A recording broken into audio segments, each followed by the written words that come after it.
ನಮಸ್ಕಾರ. ನನ್ನ ಹೆಸರು ಶ್ರೀ. ನನ್ನ ಪಾಠ ಹೆಸರು ತುತ್ತೂರಿ. ಈಗ ಶುರು ಮಾಡೋಣ. ಬಣ್ಣದ ತಗಡಿನ ತುತ್ತೂರಿ, ಕಾಸಗೆ ಕೊಂಡನು ಕಸ್ತೂರಿ. ಸರಿಗಮ ಪದನಿಸ ಊದಿದನು, ಸನಿದ ಪಗರಿಸ ಊದಿದನು. ತನಗೆ ತುತ್ತೂರಿ ಇದೆಯಂದ, ಬೇರಾರಿಗೂ ಅದು ಇಲ್ಲಂದ.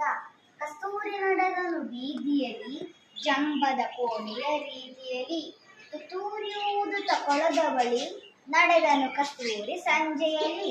ಜಾರಿತು ನೀರಿಗೆ ತುತ್ತೂರಿ, ಗಂಟಲು ಕಟ್ಟಿತ್ತು ನೀರೂರಿ. ಸರಿಗಮ ಊದಲು ನೋಡಿದನು, ಗಗ ಸದ್ದನು ಮಾಡಿದನು. ಬಣ್ಣವು ನೀರಿನ ಪಾಲಾಯ್ತು, ಬಣ್ಣದ ತುತ್ತೂರಿ ಬೋಳಾಯ್ತು. ಬಣ್ಣದ ತುತ್ತೂರಿ ಹಾಳಾಯ್ತು, ಜಂಬದ ಕೋಳಿಗೆ ಗೋಳಾಯ್ತು. ಧನ್ಯವಾದಗಳು. ಜಿ.ಪಿ. ರಾಜರತ್ನಂ.